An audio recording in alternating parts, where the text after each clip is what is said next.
A nigga like me, man, I love the game. I love the hustle, man. I be feeling like one of them ball-playing niggas, you know? Like Bird or Magic or something. Yeah, you know, a nigga got dough. A nigga could leave the league. But if I leave, the fans still gonna love me, man?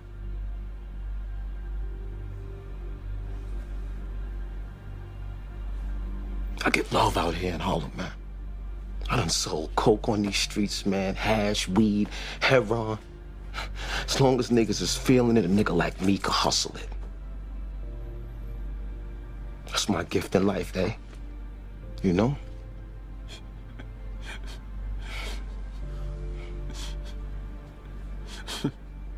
What? The fuck you laughing at, B? You, man. Funny, man. You a hustling motherfucker, man. For real, baby. You fucking killing me, man. Well, you know me, baby. Let's take another example of the area known as Hayti, in Raleigh, Durham, North Carolina. That is an area that is pretty much, was black thriving community under segregation and Jim Crow. I'm just gonna really drive these points home about capitalism and about, economics. So I'm just gonna keep going. I was gonna stop the video, but I figured what the hell, I'm gonna keep going. So here we go. Back on Fayetteville Street again, we are reminded that Hayti is almost completely self-sufficient in her shopping facilities. Hayti is almost completely self-sufficient in her shopping facilities. You will find many beautiful homes in Hayti, from the large, pretentious ones on beautiful shaded lawns to the smaller, neat bungalows. There vibrates a wholesome substantiality which gives this community a fine dignity.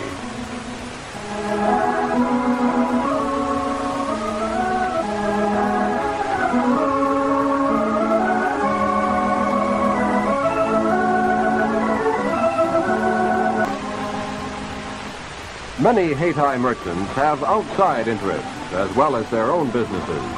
The Baldwin Farm reflects one of them. Here, the ownership of fine horses and hundreds of acres of rich farmland once more establish Negro Durham's substantiality. The Durham Business and Professional chain, composing a far-sighted group of business and professional men, is keenly interested in the welfare, progress, and improvement of this community. They work diligently for better living conditions, a higher standard of living, increased educational facilities, and a greater school enrollment. So capitalism has provided, is pretty much, in a nutshell, capitalism, even for black people, was the only system, or has been the only system in modern history, recent modern history, that has really improved the life collectively of everyone within this society, even blacks. I've heard it said by certain economists, Milton Friedman, that rising tide raises all ships. So, the economy back then was much smaller than it is now. So just imagine today if we had kept owning our own movie theaters, our own production companies where we actually produced our own films and we produced our own, everything. We were manufacturing our own stuff, man. Everything, you name it, we built it. So imagine if the economy had grown 10 times, 12, 15 times bigger or larger than it was back then today. What could we accomplish? I mean, the average Joe Blow back then, wasn't making that much money. But today, we would be much further along. And that is the biggest shell game that has been played on black people, that integration blessed us because we got jobs in white organizations. Nothing could be further from the truth, because our families would still be intact. You name it, everything would be better. But of course, capitalism has drawn certain criticisms. I mean, no system is perfect, and capitalism has its flaws. I'm not just going to say that, because I'm sure somebody will come in and dog what I'm saying is, capitalism isn't that great, this, that, slavery, this and slavery that, so I'm sure that's coming. But I didn't say, take in mind, I'm not saying capitalism is perfect. Harvard economist Richard Freeman noted, the triumph of globalization and market capitalism has improved living standards for billions, while concentrating billions among the few. So it's kind of a mixed bag. The very poor are doing a little better, but the very rich are now a lot richer than everybody else. Capitalism is amazingly productive, but it has two big flaws. Firstly, it's systematically inclined to ignore the sufferings of workers unless regularly prodded not to. And the wealth of companies is often built up on satisfying what are not the essential needs of human beings. Now, during the Industrial Revolution, there was a huge chasm or gap between the classes. It just was. First of all, you're coming from the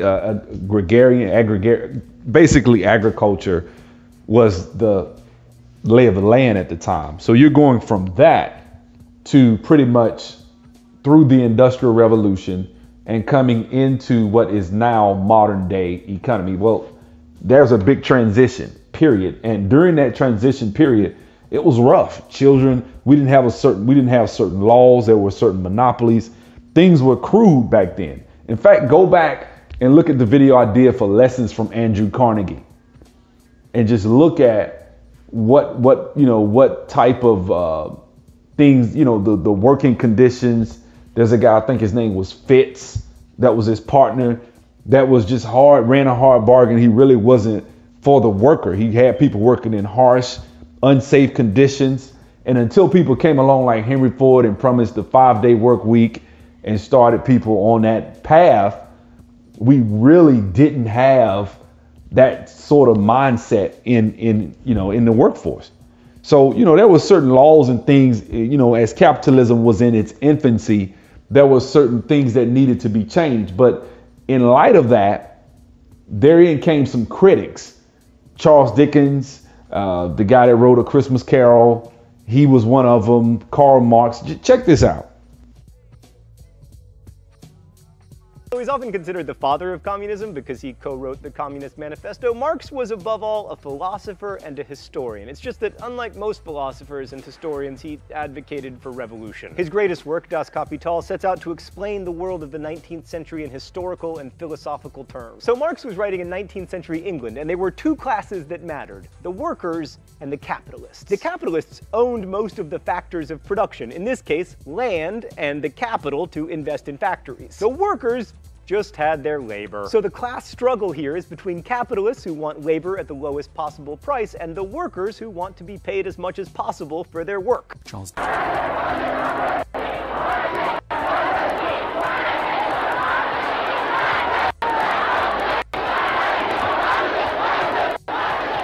This man, Mao Zedong, brought a country of 540 million peasant people into the modern world. He did it after half a century of war and civil war. He used a mixture of nationalism and communism to bind the people together. He led the Chinese Communist Party for 42 years. The most common form of communism comes from the work of German philosophers Karl Marx and Friedrich Engels, in what is today known as Marxism. In particular, Marxism is focused on the exploitation of the worker. It's based on the idea that any profit generated by the worker but instead goes to the business owner is a form of inequality and should be abolished. In recent history, several countries, including the USSR, China, Vietnam, and Cuba, have attempted to institute their own versions of communism. Unfortunately, attempts to achieve this political philosophy have led to lower standards of living, government corruption, and in the case of the USSR, total collapse and failure. A number of reasons have been put forth as to why communism hasn't worked out historically. But the strongest criticism of the philosophy is that communism removes the incentive for people to work harder than they absolutely have to. It also leads to resentment of those who work less hard but receive the same. In general, communism is described as being great in theory while disastrous in practice. You see, Barack Hussein Obama preached a lot of those principles. He just did. And we love him. We swear by him. You got people today, a lot of these conscious guys that preach from that, from the socialist communist mindset. Those are very similar, but did you just see those people sitting out there in the soup line trying to get some food in the freezing cold? The winters in Russia are ridiculous. They'll kill you. You freeze to death. It drops below freezing. I mean, way below freezing. Like, you can die in those Russian winters. And Russia crushed under its own weight. And what it led to was basically an oligarchy of individuals at the top who were extremely wealthy, siphoning money from the government, and their constituents or people beneath them, or the proletariat, poor. For example, let's look at Nancy Pelosi. Nancy Pelosi's husband, when they had the bailout, her husband got like a $725 million government contract. And she's out here talking about the little guy. They don't understand that. She's basically a billionaire. Don't get it twisted, man. But anyway, check this out. I'm going to talk about socialism. Dickens, one of Victorian England's most passionate critics of unrestrained capitalism, publishes a novel, Hard Times. Set in the fictional town of Coketown, a version of Manchester, it takes aim at heartless capitalists like Mr. Gradgrind, who abuse their workers, exploit young children in mines and chimneys, and use their relentless capitalist logic to blind them to their desecration of nature and human life. Dickens argues that capitalism is evil because it encourages appalling conditions for the producers. Under the sway of capitalist logic, otherwise quite nice people will keep coming up with reasons why it's okay to employ a child in a factory or to let poor people starve once they've reached the end of their working lives.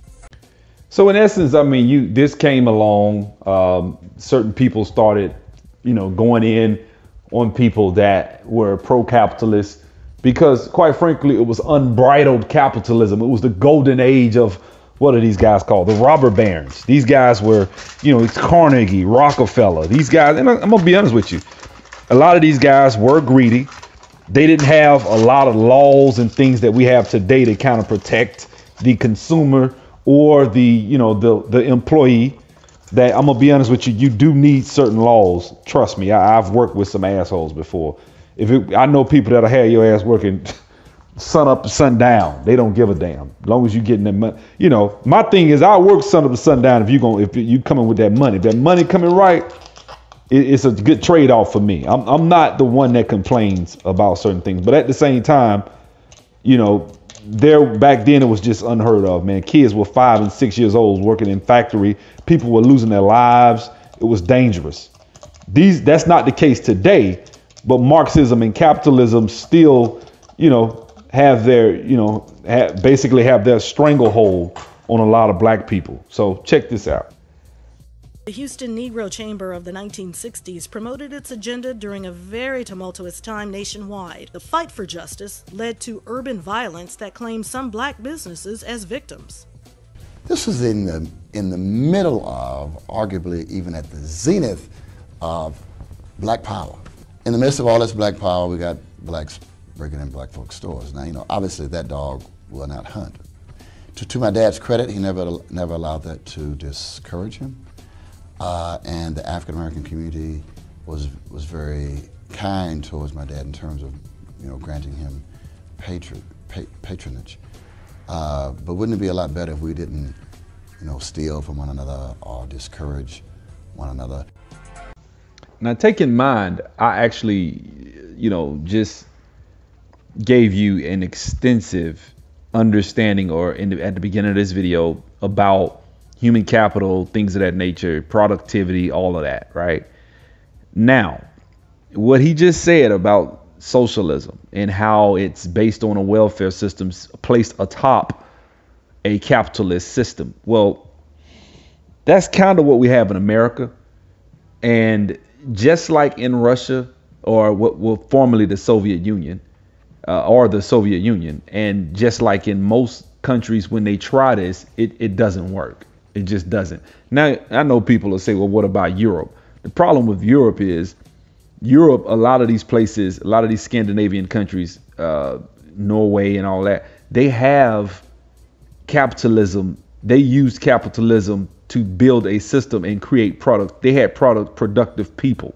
In fact, since they've implemented a lot of these countries, if you check the history, when they implemented socialism, their economy is taking a downturn. They're not as productive as they used to be. So, but let's see what happened in the black community when we adopt socialism. What happens because we were already, behind so far because of certain things. So let's see what happened, when we decided to adopt socialist and communist views.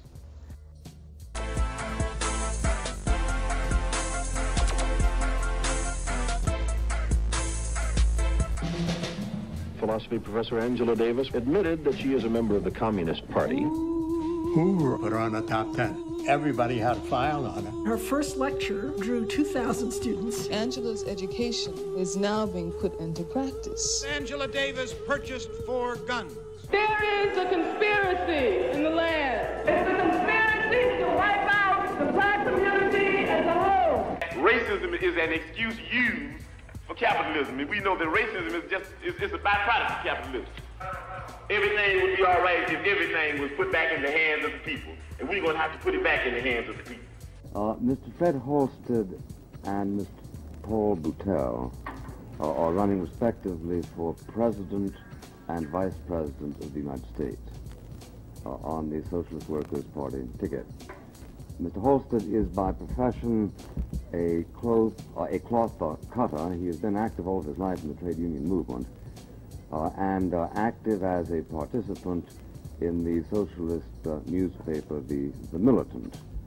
Mr. Paul Boutel is by profession a taxi cab driver and ran a while ago for Attorney General for the state of New York, but was defeated. And I read somewhere that you said that if, in fact, the black people acquired capitalism and accepted white values, then you would think that that was counterproductive. Can you explain to me what you meant by that? Black people, under the general heading of capitalism, have experienced slavery and all the other shades of degradation between slavery and actual chattel slavery and where we are now. So there's a basic reaction to the word capitalism by people who feel trapped at the bottom of the economy. So when we talk about self-development and self-determination in the black community, there's a rather positive taste left in people's mouths. When one talk about capitalism, people say we don't want to deal with the system that has suppressed folks in this house. So we tend not to use the terminology. Black people joining the socialist ideals or following socialist ideals has been the biggest mistake we've ever made in this country. It just was. I mean, we were on the right path.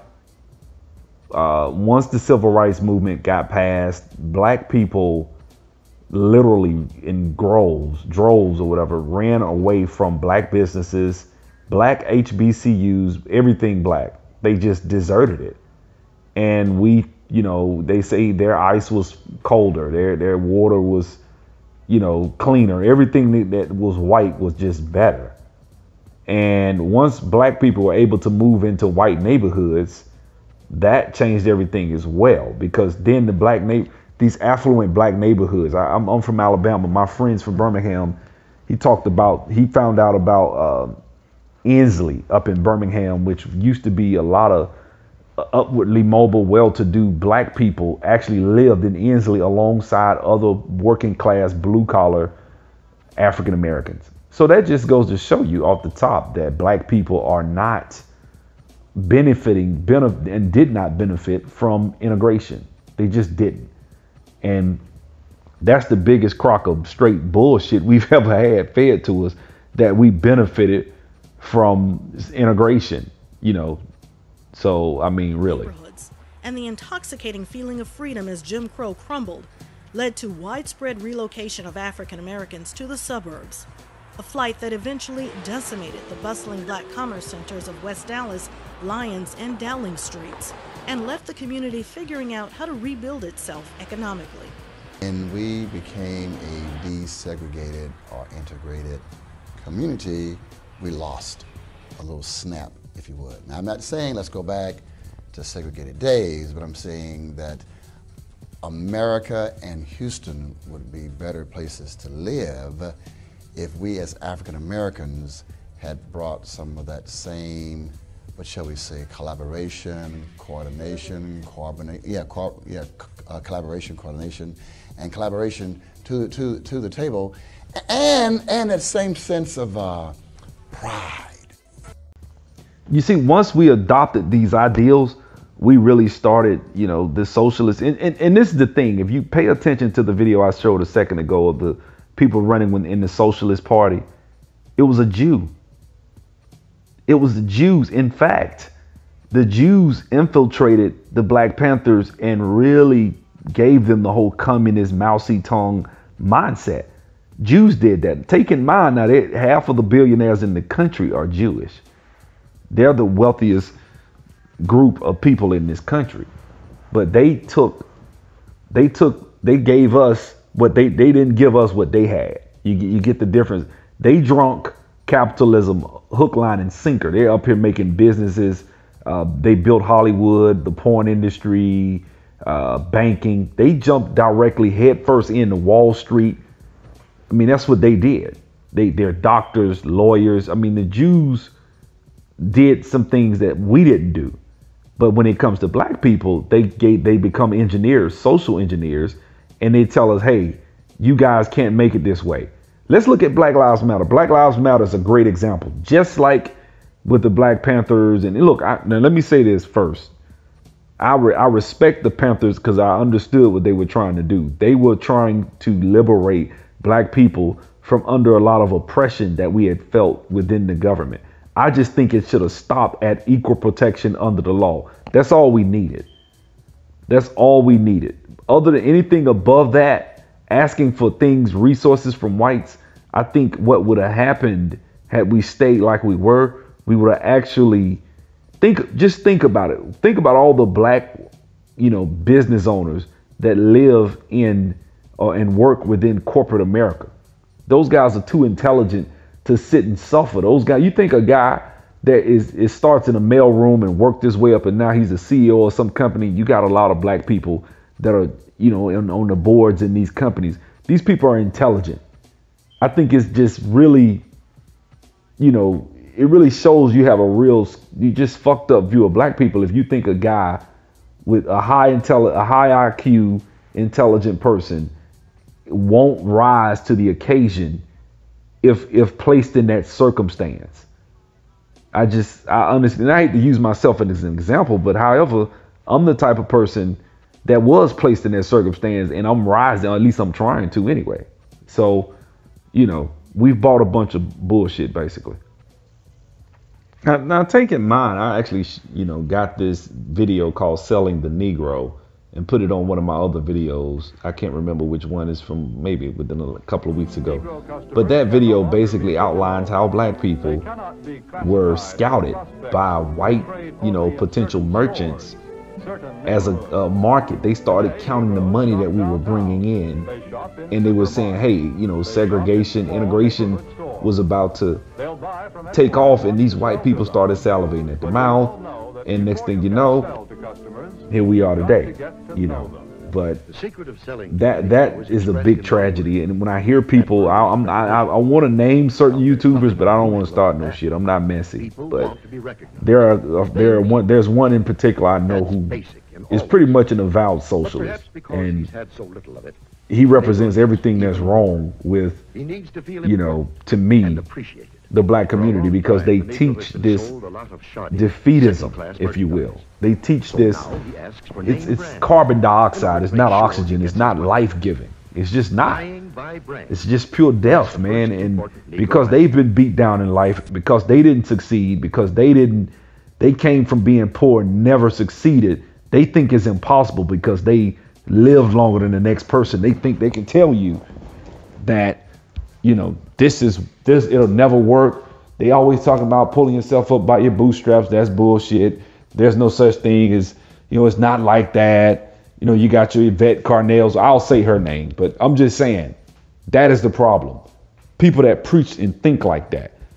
When I hear black people talk like that, I get away from them, because I will literally curse, like just get in a angry when I hear people talk like that. Why?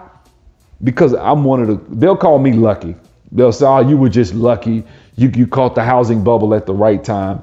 They won't acknowledge that, okay, I bought my house in 2003. It took me 2 years to sell the house. I struggled. I stripped and saved, or however you want to put it, struggled and sold that house and was able to catch the wind when it was blowing. That's how opportunity works. I'm a capitalist. I'm not ashamed of that. I'm not. And I believe that black people can fix their own problems. I believe that. I believe we can fix. I don't think white people have to change a damn thing. That's why I'm against kneeling for the damn national anthem, because it's stupid. It's hindering you from obtaining resources to increase that could be used to increase human capital. You see what I'm saying? But anyway.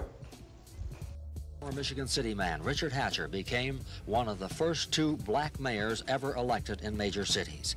He and Carl Stokes of Cleveland were elected the same day. And the next New Year's Day, Hatcher took over, held his first official news conference announcing his cabinet. And I will faithfully discharge.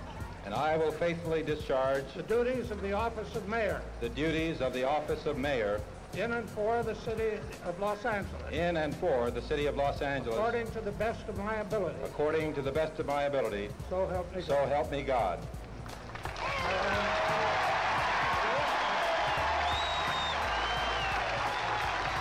In October 1973, Atlanta made history. Maynard Jackson was elected the first black mayor of a large southern city. Never,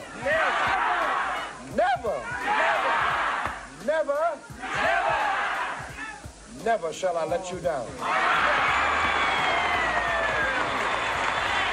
By a narrow margin, Carl Stokes had been elected mayor of America's 10th largest city. Those of us who were Polish, Hungarian, Negroes, Germans, Irish, all the Jewish, yeah. Yes. Now take in mind that a lot of these major cities have had these black mayors, and under their watch, a lot of shit got fucked up. I'm sorry. Like, you got states where you got a Democratic governor, county, all the way down, everything's blue, right? And the shit fucked up. I'm sorry. Like, look, I'm gonna explain something, man. We already talked about human capital, so I'm gonna just go ahead and just use the same word definition or whatever. Let me say this right here. If you allow your, like, white people, look, man, they on average make more money, right?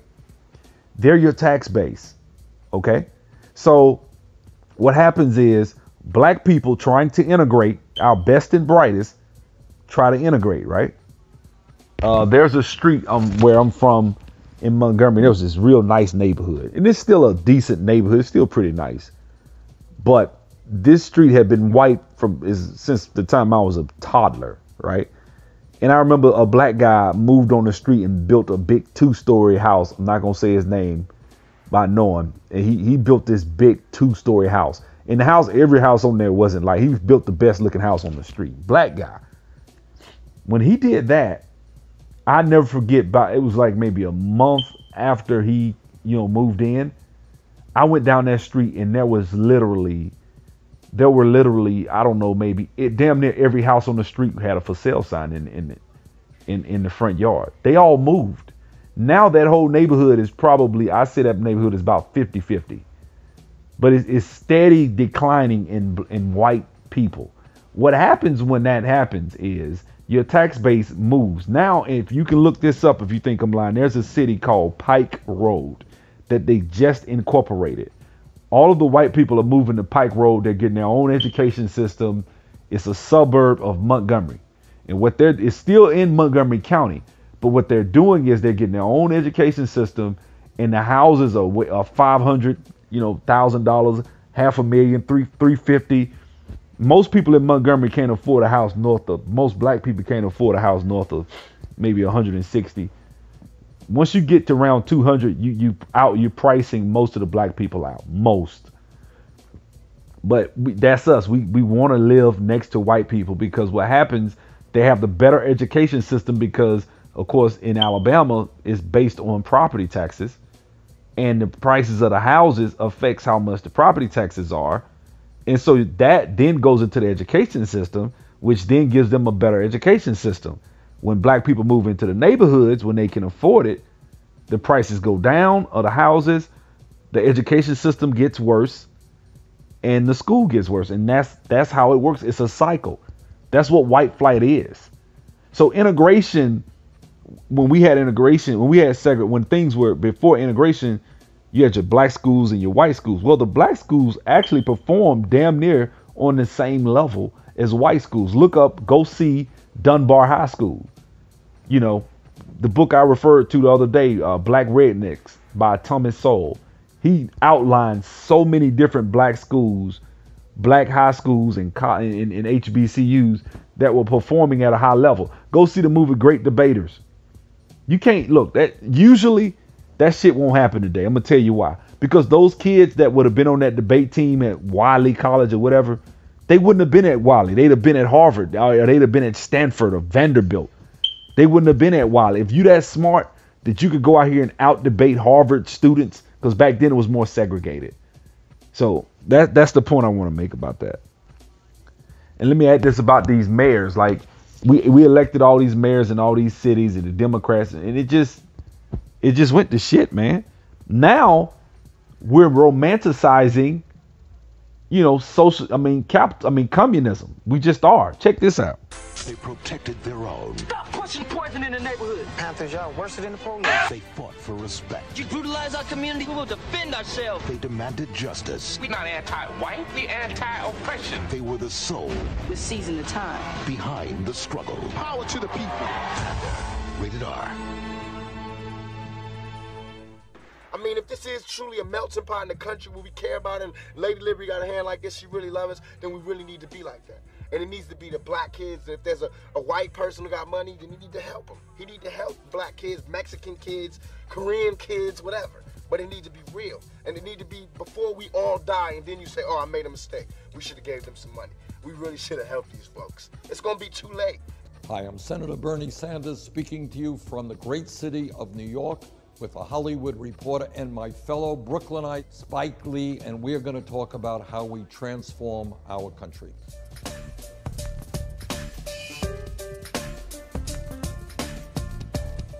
When they started the purge against communism in this country and against the voice of those who saw hope in a design for socialist theory and for the sharing of wealth and for the equality of humankind, when we abandoned our vision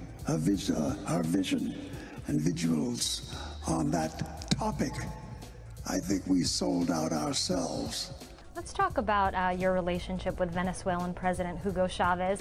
You seem to have a different opinion of him than many folks in America do. You've praised him time and again. I believe you have had a meeting with him back in 2006. What about Chavez appeals to you? Well, first of all, I consider the President Hugo Chavez my friend. And I still hear everybody skirt right past, once again, the biggest issue is addressing white supremacy in a capitalist society that is built on someone being capitalized upon. Capitalism needed racism in order to operate. To explain further, capitalism needed to steal things in order to come into fruition. The racist culture that we have is necessitated by capitalism. We won't get rid of that racist culture until we get rid of capitalism. I mean, so we've embraced, socialist, progressive, leftist policies to the point where it identifies us. That's a part of being black now. Is you have to be, you have to believe that the government is the answer. You just have to. I mean, that's, because if you don't, then it really kind of you'll have a problem being a Democrat. You just will. So, but that's the problem.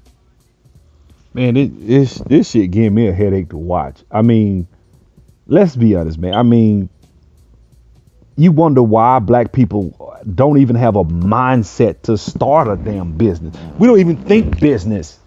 Look at this. These motherfuckers shaming anybody that wants to make $1. Anybody think that wealth is, and it's almost like you have to assume that if you're black, that you're never going to be wealthy, ever. I don't give a damn. Let me tell you something about me. I talked to one of my homeboys. He said, man, maybe we'll never make over 110, 100. I looked at his ass. I said, man, you out your damn mind, nigga. I'm trying to get it. Like, that's just me. And I don't see nothing wrong with that, because as you can see, my attitude is that of love towards my people. And if I ever get 2 nickels, when I did have money, I shared. I tried to help other brothers and pull them up. But I'm still a capitalist. I'm still trying to get it. It doesn't mean my heart is in the wrong place, because see, this is the biggest shell game they play. We think that capitalism is synonymous with white supremacy, and they are completely different. If you look up the definition of capitalism and you look at what Dr. Claude Anderson said at the beginning of this damn video. Capitalism means learning how to own and control the land, the business, and the resources, and use other people's labor to enrich yourself and your community. That's capitalism. You want me to repeat that for you again? I want to make sure your listeners understand what it is. Capitalism means learning how to own and control the land, resources, and businesses, and use other people's labor to enrich yourself. That's why slavery worked so effectively. That's capitalism. That's in the 1500s. He couldn't be wrong. You see what I'm saying? But you got people that call Dr. Claude Anderson a coon because he ain't voting. Like dumb shit like that. Like, look, that last dude that was just talking with the Fro, the little rapper, that's why we fucked up. People like that. Harry Belafonte, listening to people. These are our leaders. You're up there with Jewish politicians like Bernie Sanders. He's a Jew, man. Look, Bernie Sanders supports America giving money to Israel and to Holocaust survivors. He supported reparations for Holocaust survivors, but when asked about reparations, Bernie Sanders said it's divisive. And these dumb ass niggas out here talking about they support Bernie Sanders. What? I don't know, man. Like, sometimes I lose faith. Sometimes I was talking to Mr. Black. He said, man, I don't even want to make videos no more, man. I get it. Sometimes you get frustrated. I do. Sorry to go on my little rant. Let me get back to my video. We are more irresponsible, dependent, and have more dependency to the federal government than ever before throughout history. I mean, we are, and we don't see nothing wrong with it, and we will fight to stay that way. I never forget in The Matrix when Morpheus was in the training sequence. He says, it's just designed to teach you one thing. That little part, he was talking, when he was walking, he was making a deep point. He was like, many of them are so hopelessly plugged into the system that they will fight to stay in it. You see what I'm saying? Because I'm going to break this down. Let's go back to slavery, since everybody want to talk about coons and slavery and Uncle Toms and stuff. So let's go back to it. Back in those days, you had 2 types of black people. The field nigga and the house nigga. The house nigga wanted to stay on the master's plantation, not just because he cared about master. He wanted to stay on the master's plantation because he knew if he left the plantation, he wouldn't get the free victuals. He wouldn't get the hand-me-down clothes from master. He wouldn't get to eat the master's scraps. What's better than what we got here? That's what Malcolm X was talking about. But the field nigga, he was like, all I want is my freedom. Shit, I work all day, every day, and I'm building this white guy's empire, making his family wealthy for ages to come. Why can't I go out there and build for myself? That's why when we became free, we was kicking ass under the Reconstruction era, and they had to start the black codes, and the Jim Crow came in, slave, all that stuff, because they wanted to stop us because we were the skilled labor in this country, and most of these white folks didn't have no skills back then. We were running circles around their ass. So they had. I believe a lot of this goes back to when black Americans accepted this liberal premise that we're not accountable for anything. We wait for our welfare checks. We wait for it people wait for it like I'm waiting for my check, like it's something I worked for, and it's taken away everything. Everything that God gave us innately that man, if you put two people on an island with nothing, innately they're going to have a certain desire to survive, to thrive, to do better. All of that's suppressed in our community. I think it's very unfair, and I think it's very stupid. I mean, it doesn't make sense. Ebony Boost, who has 3 children and is currently on welfare, just learned about the state's new policy that will take effect October 1st. If your child is truant, missing more than 10 days of school, your family's welfare cash benefits will be cut off. Threatening to take away state aid is expected to make parents more responsible. It was the most memorable time of my life. It was a touching moment because I never thought this day would ever happen. I won't have to worry about putting gas in my car. I won't have to worry about paying my mortgage. You know, if I help him, he's gonna help me. You got Obama phone? Yes, everybody in Cleveland, low minority, got Obama phone. Keep Obama in president, you know.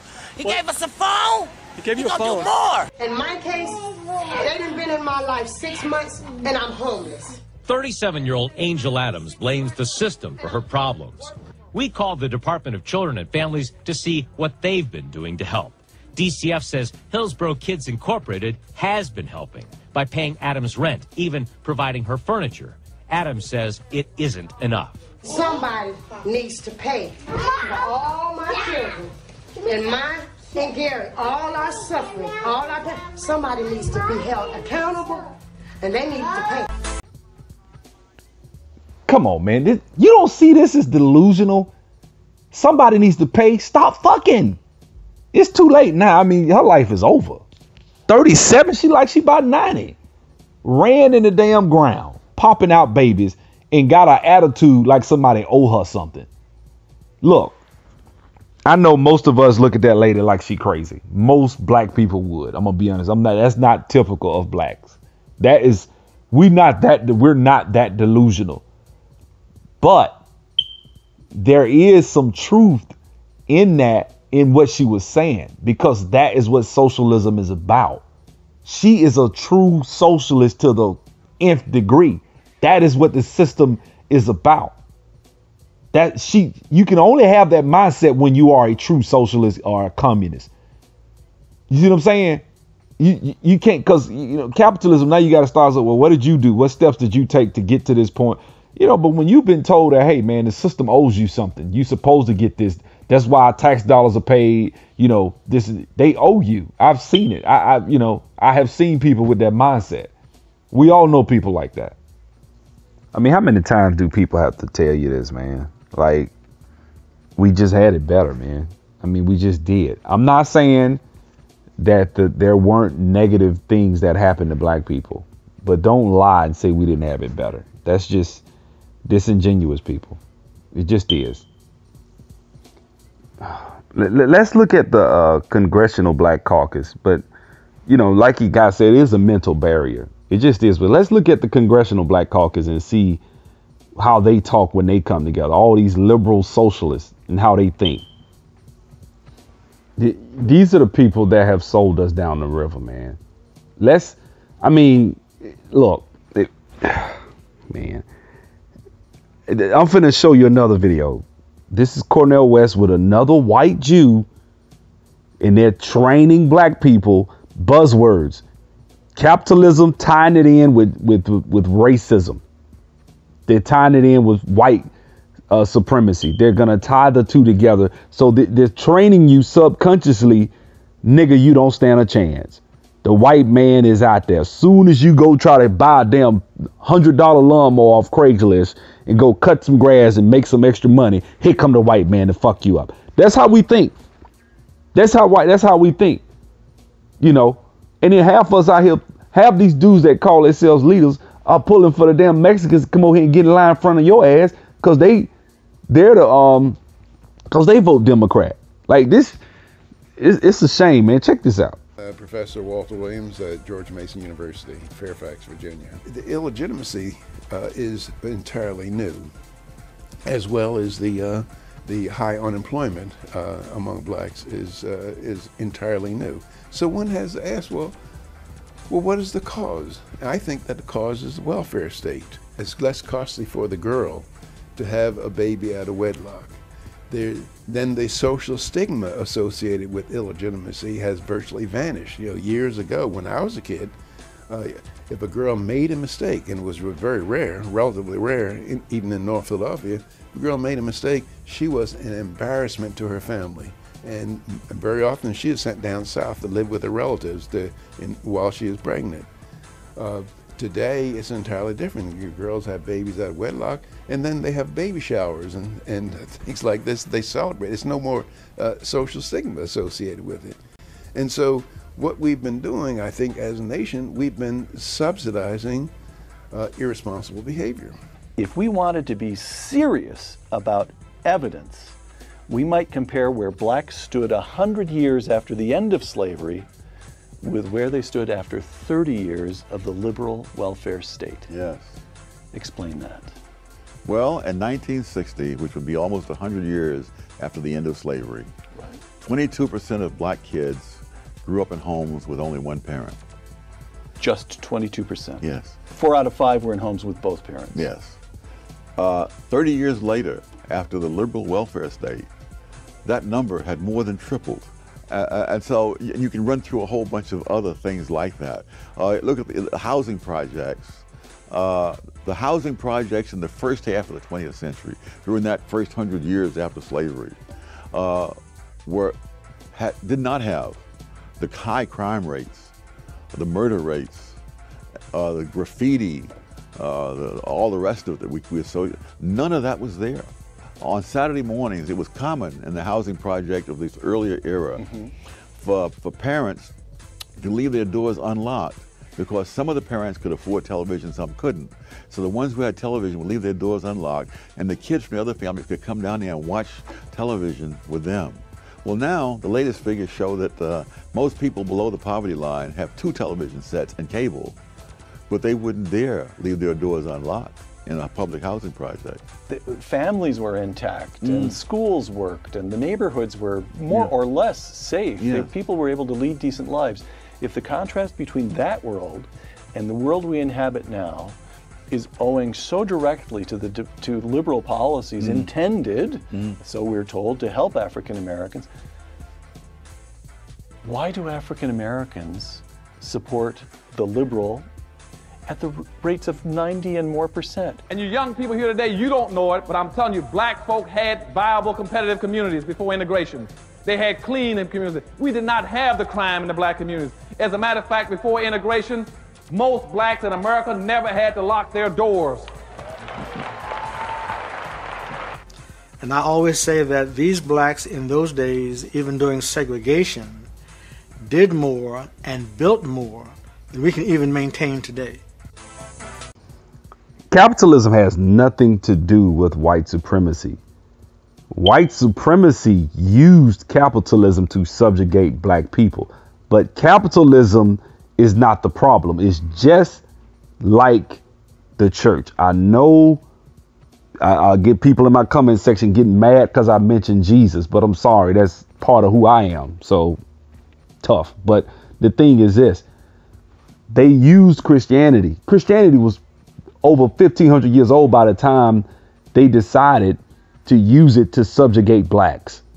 But that therein is the issue, as if Christianity never touched African soil. You know, we forget about Carthage, forget about, you know, all these different other kingdoms that had it in there. You know, they act like that it was given us by the white man to subjugate. You know, like, really, that's a real, like, nonsensical argument. But that's the same thing with capitalism. They tell us that capitalism is evil. I remember, what's his name? Nas was in, I think it was in Hidden Colors 2.